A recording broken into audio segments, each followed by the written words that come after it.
बिहार में महागठबंधन से जिस तरह से सहयोगी दल नाराज नजर आ रहे हैं, उसकी एक और केवल एक वजह है और वह है लोकसभा चुनाव 2024 का नजदीक आना। दरअसल बिहार की 40 लोकसभा सीटों पर किस तरह से महागठबंधन के 7 दलों को सीटों की हिस्सेदारी तय होगी, इसी को लेकर सभी उलझन में हैं। और इस बीच महागठबंधन की सरकार से जीतनराम मांझी के पुत्र संतोष मांझी ने अपना इस्तीफा दे दिया है।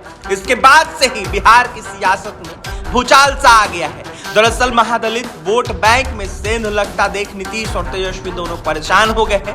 ऐसे में बिहार सरकार के कैबिनेट के विस्तार की बात शुरू हो गई है और इस बार जदयू के एक ऐसे विधायक को मंत्रिमंडल में जगह देने का विचार किया गया है जिसके सहारे इस वोट बैंक को अपने हिस्से में बनाए रखें। तो वहीं नीतीश और तेजस्वी की कोशिश लगातार है कि वोट बैंक का खराब ना हो। उस विधायक का नाम रत्नेश सदा बताया जा रहा है। बता दें आपको कि जदयू विधायक है, एकदम साफ सुथरे छवि के नेता जिनकी राजनीति शुरू होती है 2010 से और देखा जाए तो तब से लेकर 14 साल के राजनीतिक करियर में उनके ऊपर कोई आपराधिक मुकदमा दर्ज नहीं हुआ है। राजनीति को भी कहीं ना कहीं अपने शुरुआती जीवन के संघर्ष की तरह ही पॉजिटिव तरीके से लेने वाले रत्नेश सदा 2010 में जदयू के टिकट पर सोनबरसा राज कहीं ना कहीं सुरक्षित सीट से देखा जाए तो पहली बार विधायक बने थे। देखा जाए तो जिस तरीके से 16 जून को नीतीश कैबिनेट का विस्तार होने वाला है, इसको देखते हुए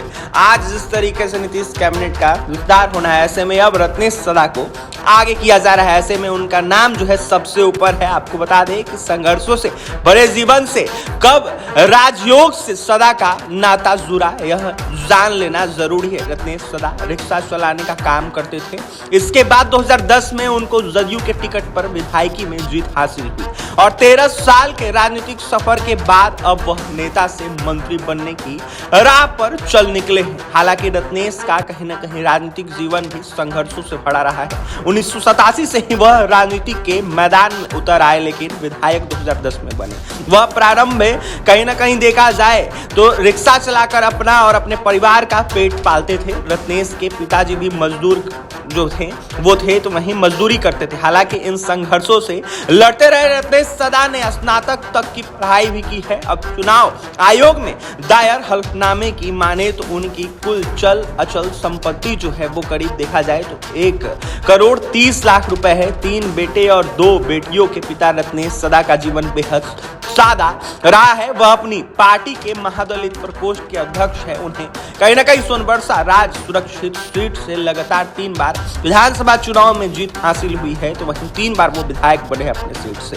वह नीतीश कुमार के करीबी भी माने जाते हैं। तो वहीं इस बार रत्नेश सदा को आगे किया जा रहा है। जिस तरीके से नीतीश मंत्रिमंडल का विस्तार हो रहा है, इसको देखते हुए आज शपथ लेंगे रत्नेश सदा। देखने वाली बात यह होगी कि कैसे दलितों के वोटों पर सेंध लगाते हैं नीतीश और तेजस्वी। और भी तमाम खबरों के लिए NBC 24 के साथ बने रहें। बहुत बहुत धन्यवाद।